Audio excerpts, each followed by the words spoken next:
सतसाहेबजी. सतसाहेब. हम्म. काय म्हणता? मी सर्व ते पाहतोच तुमच्या आपल्या सारथी परिवारामध्ये हा हा हा. जे पाहतो ते लक्षात येऊन जातं काय आहे काय. ते पान आपल्याला आलं. हा. आता मला सांगा, वेद किती मोठे आहे? वीस हो हजार श्लोक आहे, बरोबर? हो. मंत्र आहे. म्हणजे हा. ते जर 20,000 मंत्र जर केलं तर किती मोठी ती हो ना. ग्रंथ तयार होईल आणि मोठा, तेवढं शक्यच नाही ना वाचणं. बरोबर? आणि त्यात हो मध्ये आपल्याला जे पाहिजे तेच देवाने दिलं. हो. चला हे जाऊ द्या. कबीर बीजक मधलं हा जे सार शब्दाबद्दल होतं की का आक ना मुंदो कान ना मुंदो, हा. तोच आपल्याला कसा श्लोक भेटला हो ना. तेही जाऊ द्या. सार शब्दासाठी मला तो ग्रंथ मिळाला. हा. कोणता? तो सुसंवेदचा. हो. तो 405 पानाचा आहे. हा. तो हस्तलिखित आहे. हो. शिवाय तो पांडुलिपीमध्ये आहे. हा. पांडुलिपीचा अर्थ असा होतो की एकत्र लिहायचे पूर्वीच्या काळी. तुम्ही मोडी लिपी जर बघितली असेल हा. ना, हा. असं खेटून खेटून लिहायचे. असं हा. तुटक तुटक आपण आता जसं लिहितो ना, हा, तसं नाही लिहिलं तसं पाहिजे. नाही. हा. एक ओळ धरली की काहीच गॅप ठेवायचं नाही. ती हा. पूर्ण ओळ तयार करायची, बरोबर? हा. हा. एवढ्या मोठ्या ग्रंथामध्ये आता तुम्ही कधी जर आले तर तुम्हाला ते दाखवाल. तुमची परमहंस दीक्षा बी राहिली. मी काय केलंय, हा. मुद्दाम जे आपले जवळचे ना त्यांना हा. लेट ठेवलेले. परत असं नको मला, यांचं यांचं चालतं बा असं. हा. आणि मी म्हटलं होतं ना की 100 जोपर्यंत परमहंस होत नाही हा. तोपर्यंत अनामी दीक्षा द्यायची नाही. का बरोबर. अनामी दीक्षा हा याचाच पार्ट आहे, हो. नवीन दुसरा काही पार्ट नाहीये, हा. बरोबर? हो. आता हा जो परमहंस दीक्षा म्हणजे काय, की हम्म. जे सार शब्द जो आपला प्रगट झालाय त्याच्यामध्ये काय शब्द चालू आहे. हा. सार शब्द याचा अर्थच काय होतो? काहीतरी शब्द आहे बरोबर. आणि तो शब्द असा आहे की तो सार आहे, ते सत्य हा. आहे. तो शब्द म्हणजे तो सत्य शब्द आहे, बरोबर. बरोबर की नाही? आणि तो कबीर साहेबांनी काय म्हटलंय, मी लाखो मी दोहे लिहिलेले आहे, हा. लाखो ज्ञान बखाये, सार शब्द चुपाय, बरोबर ना? हो. तो सार शब्द त्यांनी लपवला होता. आता मला सांगा, तो सुसंवेद कुठला आणि हा. काय, हस्तलिखित, ते हस्तलिखित मला प्रत सापडली आणि बरोबर. त्यातली त्यात त्या पहिल्या 2-4 पानं सोडल्यानंतर ते मला 12 श्लोक सापडले की जे हा. कबीर साहेब आणि त्यांच्यामध्ये संवाद आहे. हा. हा. हा. बर, चला हे ठीक आहे. आता हे मला कसं आहे कळालं हम्म. की थोडं थोडं जर आपण वाचलं तर थोडा एक अंदाज येतो काहीतरी. बा, कबीर साहेबाचं नाव आहे, हो. धर्मदासाचं नाव आहे, एकत्र आहे. हा. तर माझं डोकं तिथं चाललं की नाही, ह्याच इथेच काहीतरी गडबड आहे. हा. हा जो संवाद आहे लिखित आहे. आता बघा, ज्यावेळेस ते आपल्याला 300 वर्षापूर्वीचं हस्तलिखित सापडलं हो. आणि कबीर साहेबांना जाऊन समजा 500 वर्ष झाले, हम्म. डिफरन्स किती आहे? 200-250 वर्षाचा डिफरन्स आहे. हो. आता ज्या इस्मानी ते, ज्या तो जो काही गुरु असेल, कोणी असेल, हम्म. त्यांनी जे लिहिलेलं आहे त्यांनी तर लगेच नाही लिहिलं ना. त्याचा हा. कोणी गुरु असेल 5-50-100 वर्षाचा, हो. आणि त्या गुरुला जे मिळाला असेल त्याचाही कोणी गुरु असेल. कारण पूर्वी फक्त लिखाणच चालायचं ना, हो असं ना. नाही, एकच ग्रंथ होता ते. हा. जसं आपण अपडेट्स करत चालतो तसा तो बरोबर. ग्रंथ होता. मग त्याच्यामध्ये ते मग मला असं सुचलं की आता हे श्लोक तर आपल्याला काही वाचता येत नाही, ह्याच्यात काय हा. म्हटलं हे काही कळत नाही. मी हा. तसे तसे ते हाताने लिहिले, हा. जसे गच्च श्लोक होते ना हा. तसे तसे उचलले आणि ते गुगलच्या AI मध्ये टाकून दिले. हा. हा. अहो, त्या गुगलने ते वाचले की तुटक बरोबर. तुटक करून दाखवले, एकेकाचा अर्थ करून दाखवला हा. आणि तो सार शब्द सापडला गेला. वाव, बढिया. आता आता मला सांगा, हे कसं शक्य आहे? हा. नाही नाही, हे तर ते वरूनच मी तुम्हाला पहिल्यांदाच बोललो की मी त्या दिवशी सुद्धा 10 जुलैला आपण जेव्हा कार्यक्रम झाला तेव्हा मी तुम्हाला बोललो होतो एक शब्द हा. की म्हटलं, साई, हा जो प्रकार आहे हम्म. ते तुमचा डायरेक्ट कॉन्टॅक्ट आहे हम्म. आणि तुमच्याकडनं जे भेटतं ते फार हम्म. वेगळं असतं हम्म. आणि ते कारण ते परमात्म्याकडून आलेलं असतं. आणि हम्म. आम्ही जे बाकीचे संसारामध्ये या माया पटलामध्ये जे राहतो तुम्ही मायापटलामध्ये राहून मायापटलापासून म्हणजे कमळासारखे अलिप्त आहात. आणि आमची परिस्थिती कशी आहे बाकी त्यांची सर्वांची, की ते मायापटलामध्ये आहे. आणि मायापटलामध्ये असताना गंमत अशी आहे, जसे आपल्या आता 5 कोश असतात, अन्नमय, मनोमय, प्राणमय, बुद्धिमय, विज्ञानमय आणि आनंदमय. तर हे सर्व कोश आहेत. म्हणजे याच्या पलीकडे आपल्याला गेल्यानंतर तो सार शब्द प्राप्त होतो. बरोबर. मग आता त्याच्यामध्ये मला सांगा, किती लोक असे आहेत की अन्नमय कोशाच्या पलीकडे गेले असतील, हो हो हो. प्राणमय कोशाच्या, मनोमय कोशाच्या पलीकडे गेले असतील, विज्ञानमय कोशाच्या पलीकडे गेले असतील, आनंदमय कोशाच्या पलीकडे. म्हणजे त्यांना कोणत्याही प्रकारचं अटकणं नाही, कोणत्याही प्रकारचं कोणत्याही याच्यामध्ये ते अटकणार नाही. काही झालं तरी ते स्थिर सावर राहतील. जसं जसं गीतेमध्ये सांगितलेलं आहे की बाबा सुख दुःख, दुःख आनंद वगैरे किंवा जन्म मृत्यू या सर्वांमध्ये विचलित व्हायचं नाही. हे महत्वाचे शब्द. सुप्रज्ञ. मग आता असे किती लोक आहेत ताई, आणि तसे जर नसले आणि त्यांनी जे काही दिलं ते आपलं मिक्स करून देतील. माझा प्रश्न, मी त्या दिवशी तुम्हाला सांगितलं, बोललो होतो मी, आणि तुम्ही सांगितलं नाही म्हणे मी माझ्या जवळ ठेवणार. मला खूप आनंद वाटला होता की त्याला काही हरकत नाही. आणि गंमत अशी आहे ना की आता जे देत आहेत, ठीक आहे, आपले जे लोक आहेत ना, आपले लोक जास्तीत जास्त, आता समजून मी देवांगणचं पाहिलं, देवांगण पूर्ण डिवोटेड आहे. म्हणजे असे काही डिवोटेड असले, त्यांनी जर काम केलं तर ठीक आहे, पण असा एक जोडला म्हणून जोडला आणि तो काम करतो आहे, तर तो म्हणजे स्वतःचा इगो वाढवेल. आता तुम्ही बघितलं असेल, ज्यावेळेस मी परमहंस दीक्षेचं काढलं, आणि आता आपले तर सवयचे, आपल्याला जे मिळतं आपण लगेच ते लोकांना द्यायचं असतं. म्हणून काही कोणालाही द्यायचं असं नाहीये, कारण मला माहितीये असं जर दिलं आपण तर त्याची व्हॅल्यू राहणार नाही, घेणाऱ्याला फुकट. मग त्याच्याकरता मी काय केलं, आपल्याला आता तो ग्रंथही द्यायचा आहे, तो तेवढा 400 पेजचा ग्रंथ छापायचा, शिवाय तो कलर छापावा लागेल मला. त्याची ती मजा आहे ना, कारण ते आपल्याला आयतं माहिती रेडीमेड मिळतं आज 400-500 वर्षापूर्वीच. तो एक आनंद, आणि त्यातली त्यात त्याच्यामध्ये संवाद आहे, तो एक आनंद, त्यात सारशब्द आहे, तो एक आनंद आहे. आणि आपले जे संत आहे, उद्या भविष्यात त्यांनी समजा गुरु व्हायचंच ठरवलं किंवा पुढे चालवायचं जर ठरवलं, तर त्यांच्याकडे जर ती जर प्रत जर राहिली, त्यांच्या मनाला एक समाधान होईल आणि मन बी पक्क होईल. म्हणजे मग कधी त्यांना शंका येऊ शकत नाही की अरे हे कबीर साहेबांनी धर्मदासला सांगितलं, हे सत्य घटना आहे आणि इथं सार शब्द लिहिलेला आहे. बरोबर. नुसतं फक्त मी म्हणतो, माझ्यावर विश्वास ठेवा, आजचा तो जमाना नाही राहिला. ठीक आहे, भावनात्मक आहे, तो प्रश्न नाहीये.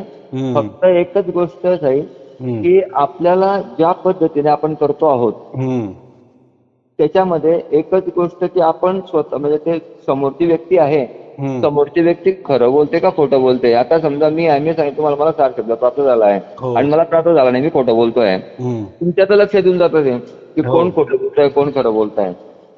ते तर तुम्हाला लगेच वरूनच प्रेरणा भेटते, तुम्हाला लगेच लक्षात येऊन जातं. बरोबर. तर ही जी गोष्ट आहे, ती गोष्ट हे जे आपण आता बाकी सर्व लोकांना हे सांगितलं, हे केलं. आता मी कार्यक्रम पाहिला, काय ऐकला, तो काय म्हणतात त्याला, छत्तीसगडला देवांगणचा, काही बरोबर नव्हती रेकॉर्डिंग ती.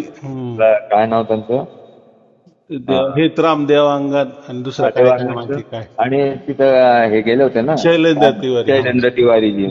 तर मी ते पाहिल्यानंतर चांगलं वाटलं मला ते. म्हणजे असं काही नाही त्याच्यामध्ये काही हे नाही, पण एकच गोष्ट आहे, हे सर्व आहे, पण त्या ठिकाणी तुम्ही राहिले असते ना तर ती दुधात साखर म्हणतो ना ते झालं असतं. एकदम बरोबर. कसं आहे, तो त्यांनी प्रोग्राम ठेवला, बरोबर. त्यांनी मला पूर्वी सांगितलं, म्हटलं मी येऊ शकत नाही, बरोबर. हे सगळं तुम्हाला करायचं आहे, आणि मी एका प्रवचन म्हटलंय, मी गेल्यानंतर माझं काहीच अस्तित्व ठेवायचं नाहीये. हे जे तुम्हाला दिलंय ना, हे तुम्ही वाढवायचंय, तुमचं तुम्ही चालवायचंय, माझ्या नावावर काहीच नाही ठेवायचं आणि काहीच चालवायचं नाहीये. आता हे मी तुम्हाला फक्त प्रशिक्षण देतोय, ते करून. हे बघा, आता तुम्ही जर ठेवलं ना म्हटलं, तर तुमचं पाहून इतर लोक ते म्हणजे अरे छत्तीसगड वाढून ठेवलं, आपण का नाही ठेवू शकत. तुम्ही बोलवा ना म्हटलं. ते शैलेंद्र तिवारी सांगितलं तुला जिथे जिथे बोल तिथे तिथे जायचं. आणि मी एवढे बोललो शैलेंद्र तिवारी यायलाच पाहिजे असं नाहीये, प्रत्येकाने परमहंस बनायचंय. हा एक आदर्श घालून दिला, एक आयडिया हवा. ठीक आहे आमच्यामध्ये आम्ही कार्यक्रम ठेवू शकतो पण बोलू शकत नाही, मग शैलेंद्र तिवारीला बोलवा. बरोबर. तुमच्यात जर कोणी हिंमत असेल बोलत असेल तर तुम्ही करा. शैलेंद्र तिवारी काही वेगळा मनुष्य नाही ना, नाही तो परमहंस संतच आहे तो पण. आणि विशेष म्हणजे मग मी हे ज्या वेळेस द्यायचं ठरलं ना, मग मी तो ग्रंथ तेवढा जाडा कलरफुल आणि चांगला मोठा झाला तो. आता जसा आहे तसंच त्याला तर काय आपल्याला काटछाट करता येत नाही, जसं सेम टू सेम ठेवला. कारण विश्वास बसायला पाहिजे, आपण ते काहीच करू शकत नाही जो अवेलेबल तो. त्याच्यानंतर मग मी ते जे 12 श्लोक त्याच्यातून काढले की हा सार शब्द आहे. आणि ते मग कबीरांनी त्याला धर्मदासला सांगितलं, त्याच्यामध्ये काही शक्ती घालून दिल्या. आणि त्याच्यानंतर हा सार शब्द ज्याला प्राप्त होतो तो परमहंस संत होतो हे सांगितलं. शिवाय हा सार शब्द मिळाल्यानंतर मोक्ष मिळतो आणि हे कोणाला सांगू नये असं ते एकदम व्यवस्थित डिटेल्स जे आपण फक्त असं ऐकत होतो ना की कबीर सागर मध्ये असं म्हटलंय, धर्मदास तो लाख दो आहे मग. तर ते त्याच्यामध्ये थोडस वेगळं आहे. दोहेचे ते कबीरांचेच दोहे पण ते वेगळ्या पद्धतीने गुप्त दोहे असं. तर मग आपण तेच घेतली, त्याचे PDF केल्या, 2 PDF तयार केल्या. त्याच्यानंतर मी परत त्याची ऑडिओ तयार केली माझ्या आवाजात नाही, त्या AI च्याच आवाजामध्ये ती ऑडिओ तयार केली. आणि मग मी काय केलं त्याची ठराविक किंमत ठेवली. आता याच्यामध्ये काय झालं की जो पैसे देऊ शकेल, कारण काय होईल त्यांनी ते 5100 दिले म्हणजे त्याला ते प्राप्त होईल. त्याला एकदा ते अमूल्य धन आहे. त्याच्या बापजादीने काय किती 1000 पिढ्यांनी बी त्याला ते मिळालं नसतं की साक्षात जिथे दोघांचा संवाद झाला आणि ते बी हस्तलिखित असे प्रिंटआउट छापलेलं तर हजारो लाखो मिळतील तुम्हाला, त्याला काही अर्थ नाहीये. हस्तलिखित नाही मिळू शकत, कोणालाच नाही मिळू शकत. आज जितके मोठमोठे कबीरपंथीय लोक आहेत त्यांच्याकडे सुद्धा नाहीये. म्हणजे की हाच सार शब्द आहे, पुरावा नाही, सबूतच नाही ना. बरोबर. चाललंय आपल्या गुरुनी सांगितलंय, मग कोण काय सांगतंय, कोण काय सांगतंय, कोण काय सांगतंय आणि त्याचा काही अर्थ नाही उर्थ नाही काही नाही. हे प्रूफ आहे आपल्याजवळ, म्हणजे आपण लोकांजवळ प्रूफ भेटेल ते. उद्या त्यांनी समजा ते असं गुरुपणा करायला लागले आणि जर त्यांना चॅलेंज केलं ते काही त्यांना दाखवणार नाही, पण यांचं मन म्हणाल ना की ए भाऊ मी माझ्या मुलाबाळाची शपथ घेऊन सांगतो की हे जे तुला देतोय ना हे खरं आहे, तर समोरच्या माणसाला लगेच विश्वास बसवतो. आहे बी ते माझ्याकडे, पण मी तुला काय दाखवू. बरोबर. तू जेव्हा त्याच्यामध्ये हे सगळं काय ते दाखवल ना. कारण आमच्या गुरुने आमच्याकडून आता तुम्हाला सांगतो शैलेंद्र तिवारीकडून सुद्धा मी 5100 घेतले, सगळ्याकडून घेतले. आणि मी काय करायचो आयडिया, जे सर्वांना आहे ते द्यावंच लागणार, तो काही नाही. त्यांनी काय व्हायचं आणि मी काय आयडिया केली, तुम्ही मला पैसे देताय ना ठीक आहे, तर तुम्ही ती रिसिप्ट आहे ना सगळ्या ग्रुपवर टाकायची आणि मग मी त्यांना नंबरिंग द्यायचो की तुझा 1 नंबर, तुझा 2 नंबर, असे असे करत करत आता जवळजवळ 88 नंबर काय ते 89 नंबर चालू आहे. बरोबर. आणि मग मी एका प्रवचनात म्हटलं ह्या जे लोक जे ग्रुपवर टाकू राहिले त्यांना जो नंबरिंग भेटू राहिला, आज तुम्ही तुम्हाला त्याचा नंबर बी कळेल का हा परमहंस किती नंबरवाला आहे, आणि प्लस त्याचा मोबाईल नंबर बी राहील. बरोबर. ते टाकला म्हणजे त्याचा मोबाईल नंबर राहील. बरोबर. तुम्ही विचारा नंतर का होईना की बाबा रे हे जे घेतलं त्यांच्याकडून तर खरं आहे का, असं ते नुसते प्रवचनामध्ये बोलताय काय, तर त्याच्यावर बी वाच ठेवा. आणि त्यांना सांगितलं तुमच्यावर बी हे लोक वाच ठेवतील काय, इथे कोणत्या प्रकारची अंधश्रद्धा ठेवायची नाही. सगळ्यांना कळू द्या की तुम्ही परमहंस संत झाले म्हणून. बरोबर. आणि तुमच्यावर जबाबदारी असेल प्रवचनामध्ये सांगून दिलं. पुढची जबाबदारी हे जे 100 आहे, आणि हे मी नाही म्हटलं बरं का, हे कबीरांनी म्हटलंय. बरोबर. की हे जे 12 पंथ वाले ना हे सगळं मिटून जाईल ना, असं एक ज्ञान येऊन जाईल का तो सगळं एक करून दाखवल. बरोबर. असं काही आता जे आहे ते आपण काय त्या भविष्याप्रमाणे चालू राहिलो, पण ते घडून राहिलं म्हणून. आणि त्या लोकांना ते सांगितलं हे बघा हे लिहिलेलं आहे, हे मी नाही सांगत, हे लिहिलेलं आहे, तुम्ही पाहिजे AI बी विचारून बघा. आणि तेच माझे परमहंस संत राहतील तर ते तुम्ही झालेले आहात. बरं का. मला तर माझ्याकडे आलं तर मी तुम्हाला दिलेलं, म्हणजे तुम्ही मी परमहंस संत, तुम्ही कोण आहे? परमहंस संतच आहे ना, बाकी काही नाही. तर ते सांगितलं, ते पटवून दिलं आणि हे तुम्हाला जबाबदारी देऊन टाकली. त्याच्यानंतर मग आता काय झालं, मी ही दीक्षा कोणाला दिली, जे माझ्याकडे कमीत कमी एकदा तरी आलेले आहे असं, बरोबर. त्याच्यामध्ये एक 2-4 असे निघाले, 2-4 निघाले म्हणजे जे आजारी, तो एक 92 वर्षाचा म्हातारा, का त्यांनी मला बऱ्याच वेळ सांगितलं की मी येऊ शकत नाही. एक माणूस लंगडा आहे, म्हणजे एक पायच का म्हणजे ऍक्सिडेंटने गेलेला आहे. असे 2-4 आणि 1-2 असे की ते आपल्याला पहिल्यापासून मदत करतात पैशाची.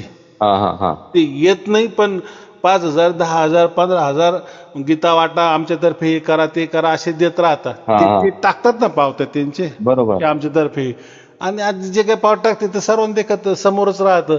मग असे त्यांचं सांगितलं की गुरुजी आमच्यावर विश्वास ठेवा, आम्ही जर तुमच्या 2-3 वर्षामध्ये जोडलेलो आहे आणि आम्ही एवढी आर्थिक मदत बी तुम्हाला करतोय, तर आमची तुमच्याविषयी भावना आहे यांनीच करून राहिलो ना म्हणे, तर असं नका करू, आम्हालाही द्या. तर मग ते 1-2 आणि आम्ही शपथ सांगतो की आम्ही तुमच्याकडे येणार म्हणजे येणार, असं होणार नाही काय. ते चला म्हणतात, चला. मग मी तो थोडंसं असं थोडा एक विचार करून असे 4 ते 5 जण फक्त जे माझ्यापर्यंत आजपर्यंत आले नाही त्यांना दिले. मग आता कसं होतं की मला माहिती आहे आता ही आपण यांना परमहंस दीक्षा दिली, याचं एक अर्धा पार्ट मी प्रत्येक प्रवचनात म्हटलं गेलो, याचं एक अर्धा पार्ट आहे म्हटलं, त्याला अनामी दीक्षा मानतात. अनामी दीक्षा म्हणजे अनाम. आता मी नाही स्त्री नाही, मी पुरुष नाही, मी कोणाचा बाप नाही, माझी पत्नी नाही, मी कोणत्या पतीचा पती नाही, कोणत्या मुलाचा बाप, मुलीचा बाप, काहीच नाही. अनाम. अनाम म्हणजे आता चला संन्यासी समजा, संसारही माझा नाही, काहीच माझं नाही, मी आता बस परमेश्वराला वाहून गेलेला आहे, अनाम झालेलो आहे मी. बरोबर. मला आता काहीच नाव कोणी ठेवायचं नाही, मी कोणाला नाव नाही ठेवणार. मला माझे म्हणजे काय आपली ओळख त्याला मिटवणे, ओळखच पूर्ण होऊन जायची. त्यालाच अनाम म्हटलंय ना. अनाम म्हणजे काहीच कोणत्याही प्रकारची माझी ओळख नाही, कोणत्या प्रकारचं माझं नाव नाही. थोडक्यात हे जे आहे ना, हे आपलं काय म्हणतो आपण त्याला की संपूर्ण शरीराच्या पलीकडे जाणं आहे. हा बस, मी आणि परमात्मा दोनच नाते माझे. शरीराच्या पलीकडे जाणं आहे म्हणजे शरीराच्या पलीकडे गेल्यानंतरच तुम्हाला सर्व गोष्टी प्राप्त होतात. कारण इस्टेट, प्रॉपर्टी, आपला परिवार, आपला देश, पूर्ण ब्रह्मांड हे कशामध्ये येतं? हे नामामध्येच येतं ना. हो. पण हे परमात्मा तर यांच्या पलीकडे आहे ना, गुणातीत आहे. काहीच गुण नाही तर मग नाम म्हणजे तेच गुणातीत आहे सर्व काही. त्याच म्हणजे व्यवहार नाही की संसार नाही की ब्रह्मांड नाही, काहीच नाही. त्याला अनाम ते कबीरांनीच सांगितलेलं आहे. आणि त्यांनी जसं गीतेमध्ये सांगितलंय ना की ब्रह्मलोकापर्यंत कोणाला मोक्ष मिळत नाही असं म्हटलंय ना. तसं कबीरांनी सांगितलंय का जे सतलोक पर्यंत जातात ना त्यांना मोक्ष नाहीये. तर सतलोकच्या ही गोष्ट खरी आहे ना. त्यांनी काय सांगितलं, सतलोकच्या पुढे अलकलोक, अलकलोकच्या पुढे अगम्य लोक, अगम्यच्या पुढे अकह लोक आणि आज शेवटी अनामी लोक आहे. अनामी. बरोबर. आणि बरोबर, बिलकुल. आणि त्याच्यामध्ये एकच गोष्ट अशी आहे की बुवा असं हे करताना तो इंद्रियातीत, देहातीत, इथं सर्व गोष्टीच्या बाहेर म्हणजे अतीतच व्हावं लागतं त्याला. म्हणजे असं समजा की जसं एखादी फिश टँक असतो ना, फिश टँक, त्याच्यामध्ये मासा बी असतो, पाणी असतं. बरोबर. प्रॅक्टिकली आपण काय बघतो, तो मासा बघतो, पाणी बघतो, पण आपलं कधी लक्ष त्या काचेवर गेलेलं आहे का? अरे ती काच आहे तर ते पाणी टिकलेलं आहे, तो मासा जिवंत आहे. बरोबर. म्हणजे ती काच इतकी ट्रान्सपरंट झालेली आहे, तसं आपण काची सारखं व्हायचंय की त्या परमात्म्याशी इतकं ट्रान्सपरंट होऊन जायचंय का मी आणि परमात्मा वेगळा नाही पाहिजे. बरोबर. पूर्ण काच वेगळीच आहे, काच वेगळीच आहे. बरोबर. पण जगाच्या दृष्टीने, माझ्या स्वतःच्या दृष्टीने असं एकरूप व्हायचंय ना. बरोबर. शेवटी काय राहणार आहे? अनामी दीक्षामध्ये काय सांगितलेलं आहे? शेवटी फक्त ती धून आणि मला ती जी खुमारी जी लागती, मी म्हणजेच धून होऊन जाणार आहे. एखादी वेळ फार महत्वाचं आहे. हे फार महत्वाचं आहे. एखादी म्हणजेच धून. एखादी गंमत अशी आहे ताई की मी म्हणजे धून हा जो प्रकार आहे ना, म्हणजे काही लोक म्हणतात मी धून ऐकतो, मी ऐकली, पण तो म्हणजे त्याच्यात आणि याच्यात फरक पडला ना, अंतर राहिलं ना. हो, अंतर सुद्धा मिटून जातो पूर्ण. आता आणि अंतरी मिटतं. आणि दुसरी गोष्ट अशी की धून म्हणजेच मी, हा एक प्रकार, हे संदर्भ म्हणजे खूप मस्त आहे. नाही, आता शेवटी कबीरांनी सांगितलंय की आपण म्हणजे धून म्हणू शकत नाही, तो तर परमात्माचा आहे. पण त्याची संकल्पना अशी की धून इतके एकरूप होऊन जायचं आपण, जसं एखाद्या झाडाला वेल कसा लटकून लटकून वर गेलेला असतो की तो वेलही समजत नाही, ते झाडही समजत नाही, असं तो एकरूप झालाय. पण प्रॅक्टिकली तो वेल वेगळाच असतो आणि झाड वेगळंच असतं. पण तसं तुम्ही त्या ध्वनीच्या जी ध्वनी आहे, ती धून आहे, तुम्ही स्वतः तिच्यात तल्लीन होऊन जा, एकरूप होऊन जा, मग तुम्हाला ती खुमारी आणि ती नशा येते. आजचा जो आता व्हिडिओ 7 वाजता प्रदर्शित होईल ना, त्याच्यामध्ये मी त्या अनामी बद्दलच ती जी पीडीएफ दिली ना, तीच पीडीएफचाच व्हिडिओ बनवलेला आहे. म्हणजे ज्यांना पीडीएफ नाही वाचता येत किंवा नाही समजत त्यांच्याकरता तो आजचा व्हिडिओ आहे. बरोबर. तर शेवटी आपल्याला एकरूप व्हायचंय, तर ते अशा पद्धतीने आपल्याला बस, मला फक्त ती अनुभूती म्हणजे त्या परमात्म्याची अनुभूती, म्हणजे तो धून आणि मी एकरूप झालेलो आहे. ज्यावेळेस आपण अशी जरी संकल्पना करतो ना, धून आणि मी यांना, धून तर आपल्याला माहितीच आहे, तर आपण जिथे त्या धूनच्या मध्ये जर शिरलो ना, धूनच व्हायचा प्रयत्न केला, बघा तुम्हाला नशा यायला लागत. प्रयोग करून बघा तुम्ही. म्हणजे गुरुनानक खुमारी म्हटलंय ना, आणि यांनी बी नशा म्हटलेली, कोणी कबीरांनी नशा म्हटलेली. तर ती नशा खुमारी तर आवश्यक आहे सर. खुमारी आल्यानंतर मग तो दिवस आणि रात्र निघून जातात. आता माझे असे अनेकदा घटना घडल्यात, माझा अनुभव सांगतो मी. की रात्री मी 10-11ला बसलो, सकाळी 4 केव्हा वाजले मला समजलंच नाही. आणि पाहत होतो, म्हटलं अरे आता 15 मिनिटं झाले, आणि पाहत होतो अरे बापरे. ते जे होतं ना, उदान वायूमुळे होतं. आपला जे म्हणजे उदान वायू असतो त्याला प्राणवायू सुद्धा म्हटलं जातं. जी आपली सगळी यंत्रणा चालू आहे ना, ती उदान वायूवर, आणि मृत्यू जो होतो तो उदान वायूमुळेच होत असतो. उदान वायू जोपर्यंत बाहेर जात नाही तोपर्यंत मनुष्य जगत राहतो. उदान वायू एकदा गेला आणि ध्यानामध्ये आपला तोच उदान वायू पूर्ण वर जातो, मस्तिष्कमध्ये जातो, आणि आपण मग त्या गुंगीमध्ये राहतो, आणि आपला श्वास बी जवळजवळ नाके बरोबर चालतो. त्याला असं वाटत नाही आपण श्वास घेतोय असं. ती स्थिती पाहिजे ना. श्वास घेणं म्हणजे आपण प्रकृतीमध्ये ना, थोडक्यामध्ये आपण त्या याला इडा आणि पिंगला ह्या ज्या नाड्या आहेत ना, या नाड्या जोपर्यंत चालू आहे तोपर्यंत संसार आहे, माया आहे. हो, बरोबर. याच्यामध्ये जेव्हा तो म्हणजे बॅकबोन साईडने जेव्हा जातो, तेव्हा तो इडा आणि पिंगला एकरूप होतात, म्हणजे त्यांचे सम होतात, आणि सुषुम्नामध्ये प्रवेश करतो. त्यावेळेस तो जो जातो शेवटपर्यंत, ती काही वेगळीच अवस्था असते. मग त्याच्यामध्ये तो काहीच समजत नाही त्याला. बरोबर आहे. ती झाला तर तो ध्यानाचा विषय झाला. इथे परमहंस दीक्षामध्ये ज्यावेळेस आपल्याला तो शब्द मिळतो, कळतो की अरे हा शब्द चालतोय किंवा हे अक्षर चालतोय, तर मग आपली सुरती डायरेक्ट आपल्याला मिळून जातं ना. हे समजा गवत वाढलेलं आहे, सगळी हिरवळ वाढलेली आहे, बरोबर.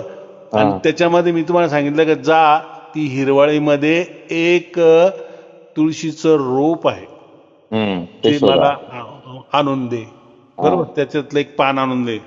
सगळीकडे हिरवळ आहे, पण तुळशीचं रोप तुम्हाला सांगितलंय, गुरुजींनी सांगितलं तुळशीचं रोप, तर तुमचं काय होईल? लगेच सगळं हिरवळीवर लक्ष जाईल, आणि लगेच बरोबर तुम्हाला कळणार तिथे गेलं का तुमचं लक्ष. तुमच्या हिरवळीवर लक्ष आता राहणार नाही. तुम्ही पळत पळत जाणार आणि तिथून ते बरोबर येणार. याला काय म्हणते? सुरती. तसं तो परमहंस दीक्षामध्ये तो शब्द कळाल्यानंतर आपली जे मस्तिष्कामध्ये जे 1000 धुना चालू आहे ना, वेगवेगळे आनंद चालू आहे ना, त्याच्यामध्ये त्या सुरतीला माहिती आहे की कोणती धून पकडायची. जो असा शब्द होतो तीच पकडायची. झालं. त्यालाच म्हणतात सुरत शब्द योग. दुसरं काय त्याच्यामध्ये? बाकीकडे लोक म्हणतात ना, मी ती त्याच्यामध्ये अशी बी येते, कधी तशी बी येते, कधी ही येते, कधी ती येते, त्यात काही कळत नाही. मग तुम्हाला शब्दच मिळाला नाही. परमहंस दीक्षामध्ये तुम्हाला तो शब्द मिळतो. बस तुम्ही त्याची जरी हे केलं म्हणजे तुमच्या जी चेतना आहे, जी सुरती आहे, तिला माहीत पडून गेला असतो तो शब्द ना, बरोबर मग त्याचीच ती कल्पना करते, तिलाच पकडून ठेवते. आणि तोच सार शब्द तिथं चालू आहे. कुठे? त्या अनामी लोकांमध्ये, बरोबर. ज्या मोक्षाच्या ठिकाणी, म्हणजे ज्याला आपण इथं जिवंतपणे आपण त्याला जोडलं जातो. सार शब्दाने काय होतं, डायरेक्ट जोडणी होती, बाकी काही नाही. तर मग मी ते केलं. त्याच्यानंतर मग एक विषय असा झाला की अनामी दीक्षामध्ये एक वैशिष्ट्य असं असतं की अनाम व्हायचं आहे आपल्याला. तर ओम माहिती आहे आणि आता सार शब्द बी माहिती पडलेला आहे. तर आपण अनाम कसं होणार? कारण उलट तर आपल्याला माहित पडलं ना. आता जसं ओम काय, ओम हे झाड आहे आणि हे काय, सार शब्द काय, बीज आहे. बरोबर. म्हणजे त्या झाडालाच बीज येतं ना, फळाद्वारे येतं, कशा बी वेगळ्या पद्धतीने येतं, पण झाड आणि बीज हे एकच आहे. बीजापासूनच झाड आहे आणि झाडापासूनच बीज आहे. बरोबर. तसं सार शब्द म्हणजे बीज आहे आणि झाड म्हणजे ओम आहे. बरोबर. आता त्या ओमच्या नंतर आता ओम प्रगट आहे. ओम प्रगट आहे म्हणजे दिसतं, म्हणजे ब्रह्मांडात चालू आहे, म्हणजे ते ओमवरच चालू आहे ना. जी काही रचना आहे, जे काही काम चालू आहे ते ओमद्वारे चालू आहे. बरोबर. पण मग याचं काम झाल्यानंतर एक अशी अवस्था येऊन जाती जी तुर्यातीत अवस्था असते. जसं आपण माणूस झोपतो, जागृत अवस्था माहितीये, स्वप्न अवस्था माहितीये, सुषुप्ती अवस्था बी माहितीये, याच्या पुढची तुरीय अवस्था सुद्धा माहितीये. तुरीय अवस्था म्हणजे जो तिन्ही यांना जाणतो. म्हणजे मला कळतं की जागृत अवस्था कळाली, स्वप्न अवस्था बी कळाली आणि सुषुप्त अवस्था बी आता मला कळाली, आणि ती जी चौथी अवस्था आहे त्याला तुरीय अवस्था. आता तिथे जे आहे अनामी लोकमध्ये तुर्यातीत आहे. तिथे म्हणजे मग प्रकृतीचा काही संबंधच राहत नाही. बरोबर. तर तिथं ती दोन्ही चालू आहे. आता मग आपण जर तिथे गेल्यानंतर तर मग ओम बी जाणार, सार शब्द बी जाणार, कारण त्याच्या पुढे जायचंय. आता अनाम व्हायचं आपल्याला. आता आपल्याला ओम बी नकोय आणि आपल्याला नंतर कळतं की ओम हाच सार शब्द आहे, सार शब्द हाच ओम आहे. इथे आता उदाहरण जर द्यायचं जर ठरलं तर गुरु नानक देवजीने काय म्हटलं, सार शब्दाला ओंकारा म्हटलं, एक ओंकार आहे. बरोबर. कबीर साहेबांनी तसं काही म्हटलेलं नाही. ठीक आहे, जे त्याचं एक हे असतं, म्हणजे हा एक पुरावा आपल्याला आहे की ओंकार म्हणजेच सार शब्द, सार शब्द म्हणजे ओम, ओम म्हणजे सार शब्द. आता याच्यामध्ये जर मग आता कोणी म्हटलं का गुरुनानक देवजी तर त्याला ओंकारच म्हणत होते त्या सार शब्दाला, तर मग मी देवाकडे तीच प्रार्थना केली की हे आता कसं काय, आता मला तर सार शब्द माहिती आहे आणि इकडे ओम बी माहिती आहे, पण आता मला याच्या पलीकडे जायचं असेल तर हे जे दोन एकच आहे हे कसं कळणार? कारण बीज म्हटलं का वृक्ष आणि वृक्ष म्हटलं का बीज हे येणार ना. आता मला वृक्ष कळाला पण त्याचं बीज नाही कळू राहिलं, तर आता मला बीज बी कळालं, सार शब्द कळाला. आता तुम्ही म्हणता का हे दोन्ही एक आहे, दिसायला तर दोन्ही वेगळे. मग मला तेही बी देवाण देऊन टाकलं, तेही देवाण देऊन टाकलं. मग मला त्याच्याबद्दल मग एक थोडस हे झालं की जो वाल्मिक ऋषी जो म्हणत होता ना की उलटा जप मैंने जपला, त्यांनी असं तिथं म्हटलं नाही की मी रामाचा उलटा जप केलेला आहे. राम शब्द तिथं आलेलाच नाही. हे तर हे लोकांनी टाकलं की त्यांनी मारा जपलंय. उलटा रामचा मग अर्थ मग मला असा मिळाला की हे ओम आहे ना हा एक राम आहे. बरोबर. बरोबर. आणि त्याचं जे बीज रूपात जातं ते उलट आलं ना. आपलं उलट जायचंय ना, म्हणजे वृक्षाकडून आपल्या बीजामध्ये जायचंय, मुळात जायचंय. नाही, बीजाकडून वृक्षाकडे ना. नाही, आता आपल्याला आता बरोबर आहे, आता उलट करावं लागेल ना. तर त्यांनी वाल्मिकीने काय सांगितलं, मी उलट केलं. बरोबर. आता सार शब्द काय हे उलट झालं ना. मुळाकडे जाणं म्हणजे बीज मध्ये जाणं आपण. आता आपण कुठे, आता आपण वृक्षामध्ये ना, ओम मध्ये आहे ना, आपण कालमध्ये आहे ना. बरोबर. पण आपल्याला जर जायचं असेल तर मग आपल्याला त्या बीजात जावं लागेल, म्हणजे उलट. तर मग यांनी काय केलं, म्हणजे मला जे निदर्शनास आलं की जो वाल्मिकी ऋषी होता ना, त्यांनी जे तोंडानी जे मंत्र म्हणायला पाहिजे तर त्यांनी न म्हणता तो अनहदनादाकडे गेला. तिथं तर मग बोलायचे काय, मग उलट काम झालं ना. जिथं मंत्र तिने जपायला पाहिजे नारदाने सांगितलं होतं तर तो मी नाही जपणार. तो काय म्हणे मी जपणार नाही. तर म्हणजे त्याला ती मग त्यावेळेस धून प्राप्त झाली असेल असं समजा, सारशब्द प्राप्त झाला असेल, त्यांनी काहीच नाही बोलला, म्हणजे उलटा गेला तो. एक तर दोनच स्थिती ना, बरोबर. एक तर जप, नाहीतर एक तर ती स्थिती अनदनाद. ते तर आपल्याला फक्त साक्षी म्हणून आपल्याला हे करावं लागतं ना, अनुसंधान करावं लागतं ना. इथे तर काही नाव घ्यायचं नाही. तर पूर्वीच्या काळी परमात्म्याला राम मानायचे, समजा सगुण राम, राम म्हटलं म्हणजे परमात्मा असं. मग तुम्हाला रामाचं नाव नाही घ्यायचं, मग त्याच्यामध्ये नाव घ्यायचे की कामच राहत नाही आनंदनादमध्ये, सार शब्दामध्ये, तिथं बीज आहे. माझ्या अंदाजाने मग त्यालाच उलट त्यांनी म्हटलंय वाल्मिकी, मी उलटा नाम जपा, मैंने उलटा नाम जपा, राम नाम नाही केलं, उलटा नाम जपा इतकंच केलेलं आहे. आता हे आपण काय नामामध्येच आहे ना, सृष्टी काय, ब्रह्मांड काय, काहीतरी आकारामध्ये, काहीतरी त्याला नाव आहे, म्हणजे त्याला आपण नामामध्ये म्हणतो ना. आणि आपण अनाम कशाला मानतो, त्या सार शब्दाला पलीकडे नाम, ज्याला नाम नाही ते असा अनाम, म्हणजे तो सार शब्द. बरोबर. तर मग आता पहिली गोष्ट की आपल्याला ओम आणि सार शब्द एक व्हायला पाहिजे, कारण गुरु नानक देवजीने म्हटलं. तर मग माझी ती खटकी होती, देवाने ती बी देऊन टाकली. तो इतकं म्हणजे आलं की एक काय म्हणतो आपण, एका नाण्याच्या दोन बाजू. इकडून केलं तरी ओम आणि इकडून केला सार शब्द, परत सार शब्द कडून पाहिलं तर ओमच दिसतो, आणि इकडून केला सार शब्द दिसतो, परत दोन्ही केलं तर कसंही करा तर ओमही समज दिसतो आणि सार शब्दही दिसतो. मग ती बी मग मला देवाने ते देऊन टाकलं. मग मी त्याच्यावर डायरेक्ट पीएचडीचं लिहून टाकलं. पीएचडीचा जो ग्रंथ आहे ना, तो मी ते लिहून टाकला की ती संकल्पना मला कशी आली.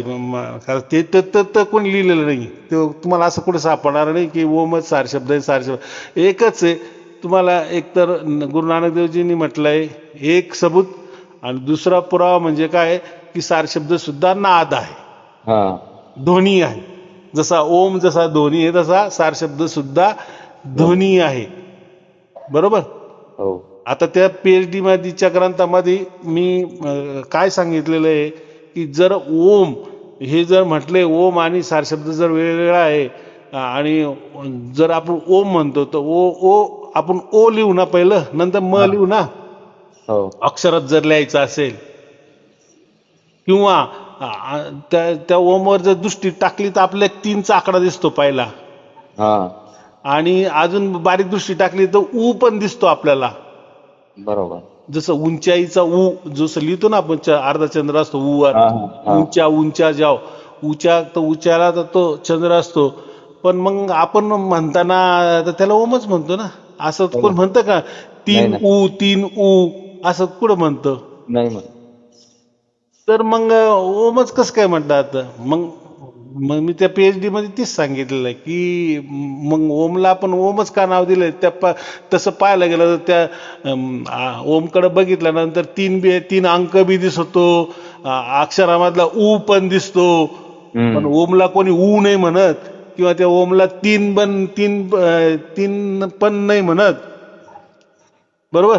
किंवा 3 ऊ पी नाही म्हणत, किंवा ऊ 3 असं बी नाही म्हणत. ओम कसं काय म्हणतात तुम्ही?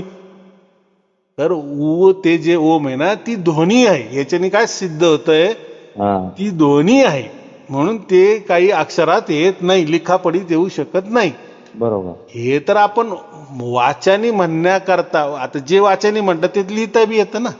म्हणून ते परमात्म्याचं नाव तिथं ओम ठेवलेलं आहे, की जे आपण एक साईन काढू शकतो, एक चित्राने काढू शकतो, हा असा ओम, किंवा असं आपण अक्षरामध्ये ओम म्हणू शकतो. पण प्रॅक्टिकली ते काही अक्षर नाहीये, म्हणून तर गीतेमध्ये सांगितलं ते एकाक्षर आहे. तर तिथे एकाक्षर म्हणजे अ आई वाला क ख ग वाला अक्षर नाही. तर एकाक्षरचा मतलब जसं एक ओंकार म्हटलं तसं एकाक्षर म्हणजे ज्याचा नाश पावत नाही, असं तो एकच आहे, एकच ओम आहे. मग एकच जर ओम आहे तर मग तोच बी सार शब्द होईल ना. नाही तर मग असं होईल ना, एक ओम पण आहे एक सार शब्द बी आहे, दोन्ही होतील. मग प्रॅक्टिकली सार शब्दाच्याच ध्वनीला ओम म्हटलेलं आहे. कारण जी ध्वनी आहे ओमची, तर ती काही ओम म्हणून नाही येत ना, ते एक नाव दिलेलं आहे त्याला, ओम म्हणून नाव दिलेलं आहे. आणि चित्राने जर बघितलं तर तुम्हाला सांगितलं 3 बी दिसतो आणि ऊ पण दिसतो, पण प्रॅक्टिकली आपण त्याला नाव घ्यायच्या वेळी ओम म्हणतो त्याला. बरोबर. त्या ओमचा काही संबंध येत नाही त्या चित्राशी, त्या ओमच्या चित्राशी तसं पाहायला गेलं. पण एक वाचक नाम दिलेलं आहे त्याला, याला असं म्हणावा, बरोबर. पण प्रॅक्टिकली ते दोन्ही ना आपण सार शब्दाला बी कबीर साहेब काय म्हणतात, दोन्हीच म्हणता ना. गुरु नानक देवजी दोन्ही म्हणतात. फक्त गुरु नानक देवजींनी एकच केलं की तो एकच ओंकार आहे, म्हणजे तो ओंकारच आहे, म्हणजे सार शब्द हा ओंकारच आहे. मग मला तेच समजत नव्हतं का ते कसं काय करा. मग देवाने ते बी दिलं की अरे हे बघ, मग मला कळालं एक ओंकार इसको कहते हे, अरे ये तो ओम ही है, अरे नहीं ये तो सार शब्द ही आहे, सार शब्द ही ओम आहे, ओम ही सार शब्द आहे. मग मी त्याच्यावरती PhD करून तो पूर्ण ग्रंथ लिहिला आहे. तर तो मी आता मी सांगितलं की जेव्हा अनामी दीक्षा देईल तेव्हा लोकांना त्याचे पुस्तक रूपाने तो ग्रंथ देईल. आणि पण सध्या डिजिटल सगळ्यांना पाठवून दिलं आहे. कारण आपण कसं केलं होतं, जसं गीतेचं पुस्तकाचं कसं करायचो आपण, पहिले PDF पाठवून द्यायचो ना, आणि मग आपण त्यांना सांगितलं की बघा हे असं पुस्तक आहे. तर मग त्याच्यामुळं मग मी आता काय केलं, त्यांना सगळ्यांना ते देऊन टाकलं. आणि त्याच्यामध्ये आयडिया काय केली, ईमेल नाही दिलं त्यांना, व्हॉट्सअपवर नाही दिलं, डायरेक्ट ईमेलने दिलं. त्याच्याने काय आलं, आपली PhD आहे ना, म्हणजे आपला तो शोध प्रबंध आहे ना, तो आपण सरकारकडे तर नाही दिला. कारण ह्या धार्मिक गोष्टीला काय ते सरकार मानणार आहे, काय ते काय समजून सांगणार, त्यांना काय घेणे आपल्याला, जाऊ दे आपल्या लोकांपुरतं ना आपल्या पुरतं असलं भरपूर झालं, बरोबर. मग तो शोध प्रबंध मी काय केला की उद्या चालून जाऊन कोणी तो वाचून त्याच्यावरच हे नको व्हायला, म्हणजे त्याने हक्क नको सांगायला. मग याच्याकरता एक आयडिया करून ठेवली, कायदेशीर आयडिया अशी केली की लोकांना सांगितलं तुम्ही मला तुमची ईमेल द्या, बरोबर. जेवढे परमहंस दीक्षा घेतलेले आहे ना त्यांनी ईमेल देणे, मी तुम्हाला ईमेल मध्ये देतो. आता ते लोकांना त्याचं काही माहिती नाही की यांनी का बरं ईमेल मागली, ईमेलवरच का देऊ राहिलं, व्हॉट्सअप का नाही देऊ राहिले, कारण व्हॉट्सअप कायदेशीर धरले जात नाही, बरोबर. मेल मात्र कायदेशीर आहे. म्हणजे उद्या कधी 5 वर्षांनी 20 वर्षांनी उद्या कोणी तसंच करून दाखवलं, हे बघा ओम आणि सार शब्द एकच आहे काय, तर मग आपण किती बॉम्ब मारला तर आपलं काय पुरावा आहे, किंवा लोक म्हणजे नाही ते आमच्या गुरुजींनी त्याचा शोध पूर्वीच लावला आहे काय. कायदा काय म्हणतो, तुम्ही जर त्या काळी लावला तर त्याचा काय पुरावा आहे तुमच्याकडे, बरोबर. जो कायदेशीर चालेल असा पुरावा तुमच्याकडे पाहिजे. मग त्याच्याकरता मी यंत्रणा देऊन ठेवली. मग भरपूर लोकांनी मी ईमेलद्वारे मी त्यांना ते देऊन टाकलं. मग तो त्याच्यावरचं ते PhDचं ते पुस्तक मी देऊन टाकलं, आणि त्याच्याबरोबर मी ते PDF वगैरे आहे कसं मी लिहिलेलं आहे, काय लिहिलेलं त्याच्याबद्दल एक ऑडिओ आणि परत ते देऊन टाकलं. म्हणजे एकदा आपल्या लोकांना आपल्याबद्दल विश्वास पाहिजे ना, महत्वाचं हे, बरोबर. त्याच्यानंतर आपण लोकांनी सगळ्या जगाने विश्वास ठेवला पाहिजे, तो लय भागले वेगळा आहे. जे आपलेच लोक आहे, जे आपलेच संत आहे, आपला गुरु काय करतो त्यांना तर ते कळायला पाहिजे ना, बरोबर. आपण बोलीप्रमाणे परमहंस दीक्षा म्हणजे सांगितलं ते परमहंस दीक्षा म्हणजे त्यांना दिलं. आणि हे जे अनामीचं आहे ना ते त्यांना आता मी देऊन टाकलं, बरोबर. आणि पण पुस्तक रूपाने अजून त्यांनी पुस्तक आपण छापायला दिलेले आहे. पण ते मी काय सांगितलं, ज्या वेळेस 100 परमहंस लोक होतील, चाहे मग ते 1 वर्षांनी हो, चाहे ते लगेच हो, बरोबर. पण माझ्या अंदाजे मी अक्षय तृतीयापर्यंत आता त्याची वाट बघतोय मी. आता जवळजवळ झाल्यासारखेच आहे, काही विशेष नाही, किंवा झाले असं समजून मग मी ते त्यांच्या ग्रंथ रूपाने तिचं वाटप आपण ते PhDचं करणार. आणि दुसरी गोष्ट, आता याच्यामध्ये एक ट्विस्ट मी असा केलाय, ते जे ओम आणि त्याच्यामध्ये मी सांगितलंय की कसं ते होतोय म्हणून, पण एकदम सोपी पद्धत माझ्याकडे आहे मूळ. तर ती सोपी पद्धतीचं मी सगळं डायग्राम तयार करून आणलेलं आहे, त्याचं मॉडेलिंग तयार करून आणलेलं आहे. आणि आता जे लोक आपल्याकडे येतील त्यांना ते डायरेक्ट त्यांच्याच हातात दिल ते मॉडेल, बरोबर. इकडून हे बघा आणि इकडून हे बघा, उलट पहा, पालट पहा, तिरप पहा, काय पहा, तुमच्याच हातात आहे. आणि आता तुम्ही सांगा की काय बा. मग समजा मी दाखवलं असं लांबून, बघा दिसला हो, उलटा केला, दिसला सार शब्द, हा दिसला, बरोबर. आता हे घ्या तुमच्याकडे, मी असं ते मॉडेलिंग तयार करून आणलेलं आहे वेगवेगळ्या कलर मध्ये, म्हणजे मग ते विश्वास अजून बसेल ना. पण त्याच्यासाठी मी काय सांगितलं, तुम्हाला माझ्याकडे यावाच लागणार आहे. हा जरी तुम्हाला नाही, ते तर आवश्यकच आहे ना, कारण ती तर म्हणजे ते अनावश्यक नाही, अत्यंत आवश्यक गोष्ट आहे, त्याशिवाय शक्यच नाही त्या गोष्टी. बरोबर ना. आता हो, हा तर बिलकुल. मोठा गोष्ट आहे, हे तर आश्चर्याची गोष्ट आहे. हा. देव आपल्याला जर देतोय तर जर तुम्ही नुसते पैसे आले, नुसते मला पैसे देताय, मग याचा अर्थ मग आम्ही तुमच्यावर विश्वास ठेवायचा का? नाही, तुम्ही या, एकदा तरी या, मला तुमचा चेहरा दाखवा. आणि मग मी त्या पीएचडी मध्ये तर सगळं सांगितलंय खुलं, पण ते एवढं त्यांच्या लक्षात येतं. त्याच्यात मी दाखवलंय की कसं बघायचं, आरसा घ्यायचा, आरशामध्ये तुम्हाला दिसेल, मग त्याच्यामध्ये इकडे दिसेल, ते वगैरे ते कदाचित समजल, पण प्रॅक्टिकली गुरुजी असं म्हणताय. आणि मग मी काय केलं, आजचा जो संदेश होता ना, एक बघा सकाळी काल दिला, त्यामध्ये मी सांगितलं की 1,00,000 रुपये मी त्यांना इनाम देईल.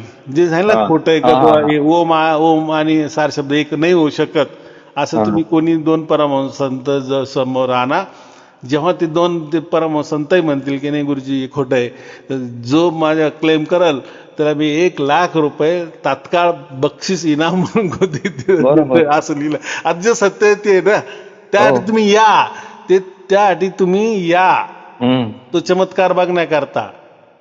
आणि जर तुम्हाला त्या पुस्तकावरून समजलं असेल, पीडीएफ वरून, आपलं पीएचडीच्या ग्रंथावरून, तर चांगलीच गोष्ट आहे.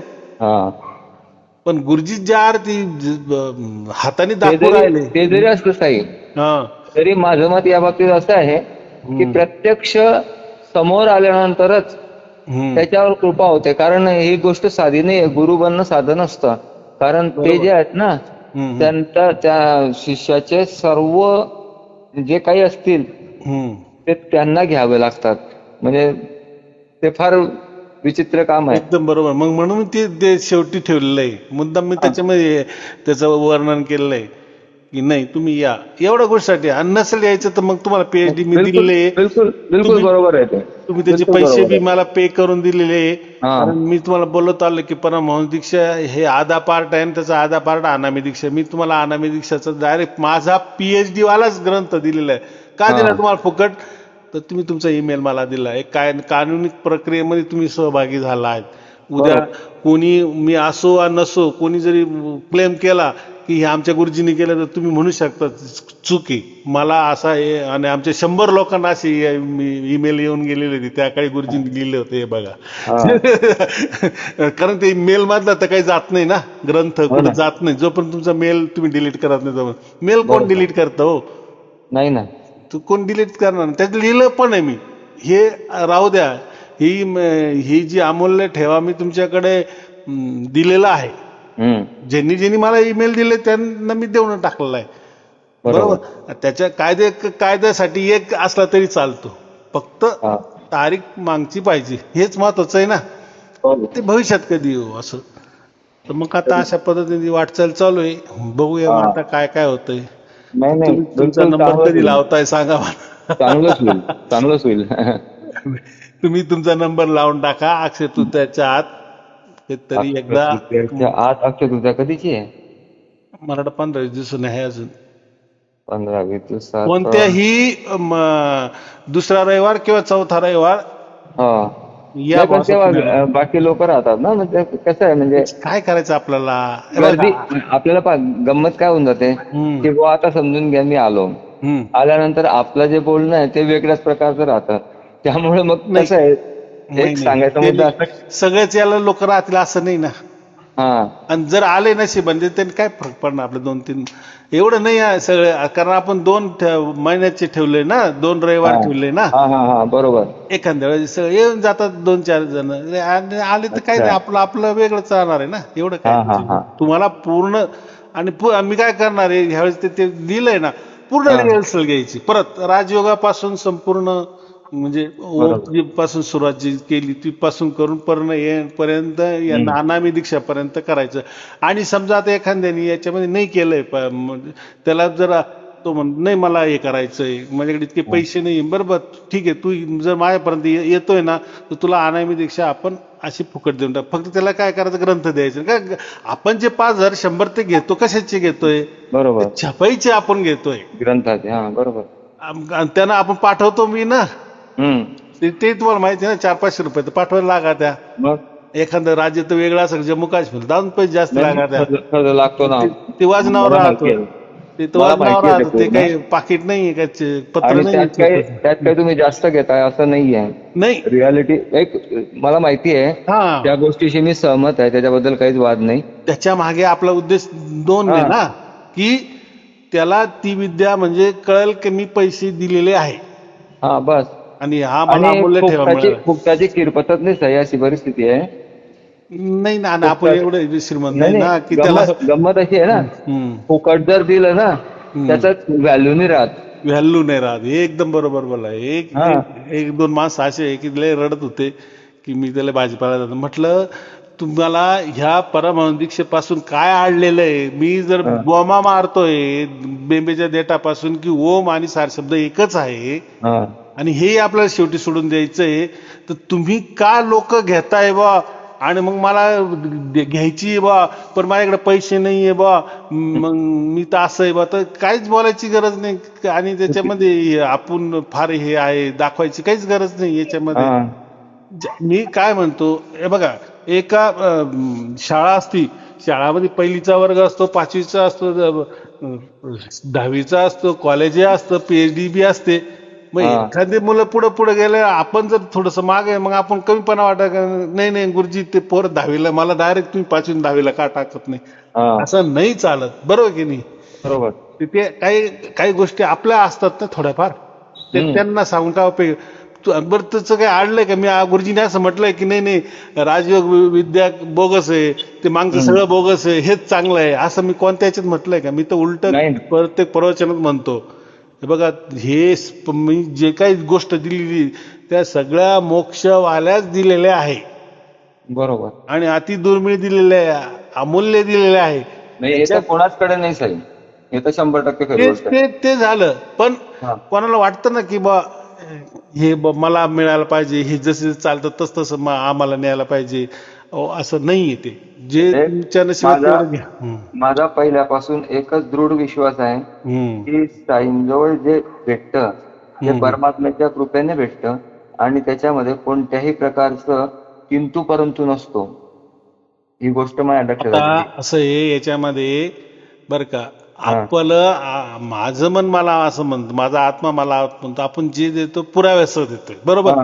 बिगर पुराव्यात जर बोललो असतो आणि मग आपल्याला कोणी विसर ठेवला असता नसता, तर मग आपल्याला लई टेन्शन असतं.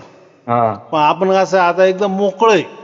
बरोबर. म्हणजे आपण रात्री झोपतो तर आपल्याला काहीच कोण आपण फसवलंय किंवा काय केलंय की पैशासाठी आपण हे करतोय, शांत लागते. हा एक फरक आहे.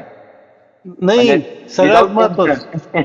सगळ्यात महत्वाचं हे की आपण जे दिलेलं आहे खरोखर दिलंय, ओरिजिनल दिलेलं आहे, त्यांच्या ताब्यात दिलेलं आहे. त्याच्यामुळे आपल्या काही मग दुसरं कसं करतं, देतं नाही देतं, त्यांच्याकडे हाय नाही आहे, आपल्याला काय त्याचे शिरायचं काम नाही ना. कारण आपल्याला माहिती 100 लोक आहे, 1000 लोक आपल्या जोडले ना, ते सगळ्या गावचं पाणी पिऊन आलेलं आहे. थोडक्यात आपण म्हणतो ना आपण, पर म्हणजे कोण काय देतं, कोणाकडे काय आहे, कोणाकडे काय नाही, ही सगळ्या लोकांना माहिती. आपण ते सांगणं नाहीये, पण आपण जे लोकांना देतोय ते पुराव्यानिशी देतोय आणि जे लागतंय तेच देतोय, जे मोक्षाचं काम येणार आहे त्याच्यासाठीच देतोय, हे महत्वाचं. बस. बरोबर. इतकं सोपं गणित आहे, काय अवघड करायची. काही लोक काही देत असेल, आपलं काय करा, आपल्याला कोणा टीका टिप्पणी बी करायची, आपल्याला अनामी व्हायचंय, तर अनामीचा अर्थ काय, हा असा आणतो तसा, आणि याचं पुढं असं होईल, त्याचं मागं तसं होईल. ते आता आपण अनामीकडे चाललोय ना, तर ते बघायचंच नाही आता. सब छोड देणे का.